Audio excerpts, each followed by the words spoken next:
आप अपने digestive system को यदि डिटॉक्स करें, क्लीन करें प्रॉपरली, तो ना केवल आप डाइजेस्टिव प्रॉब्लम से बच सकते हैं बल्कि आप अपनी इम्यूनिटी को भी रिस्टोर कर सकते हैं।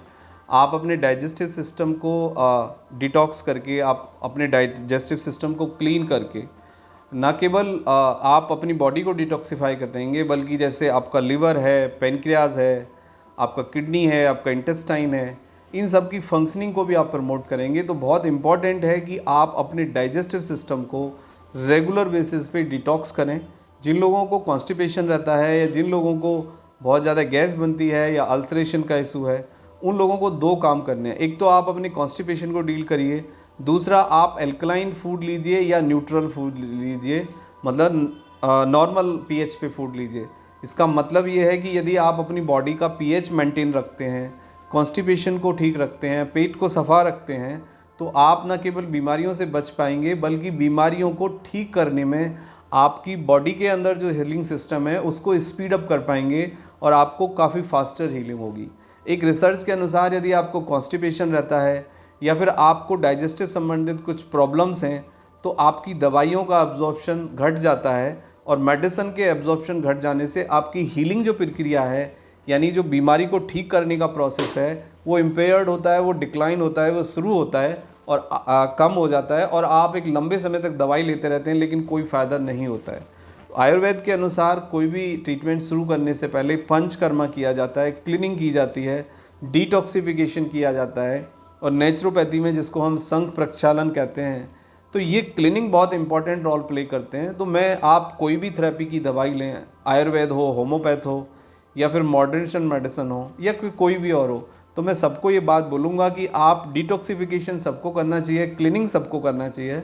डिटॉक्सिफिकेशन से, क्लीनिंग से आपका एब्जॉर्प्शन पार्ट इम्प्रूव होता है, डाइजेस्टिव सिस्टम इम्प्रूव होता है, एंजाइम का सिक्रीशन आपका इम्प्रूव होता है, सलेवा का सिक्रीशन इम्प्रूव होता है और इन सब एंजाइम और हार्मोन्स के सिक्रीशन के रेगुलेटर इम्प्रूव होने से आपका जो सिस्टम है वो काफ़ी हद तक रेगुलेट हो जाता है और आपका हीलिंग प्रोसेस फास्टर हो जाता है।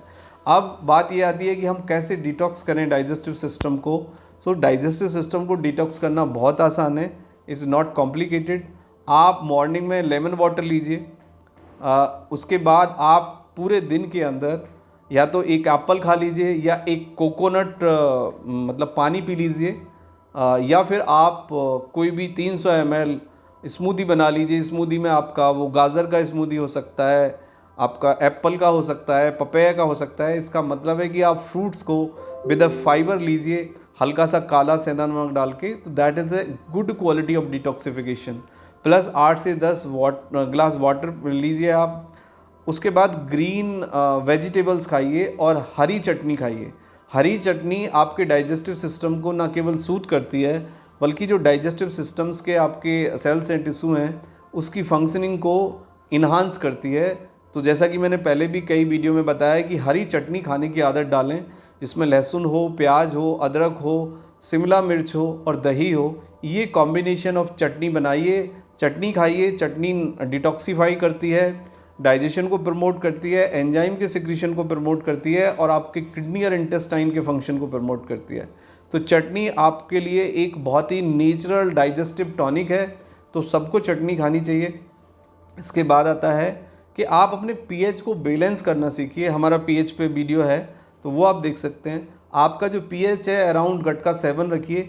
तो यदि आप अपने पीएच को नॉर्मल बैलेंस करने में कामयाब होते हैं तो आपको बहुत सारी प्रॉब्लम्स नहीं होंगी। कॉन्स्टिपेशन नहीं होगा, गैस नहीं बनेगी, अल्सर नहीं होगा, इंडाइजेशन नहीं होगा और आपका जैसे जैसे डाइजेशन इम्प्रूव होगा आपकी इम्यूनिटी इम्प्रूव होगी और आपकी इम्यूनिटी इम्प्रूव होगी, हार्मोनल सिक्रेशन इम्प्रूव होगा और आपकी ओवरऑल जो माइंड और बॉडी का हेल्थ है वो इम्प्रूव होगा।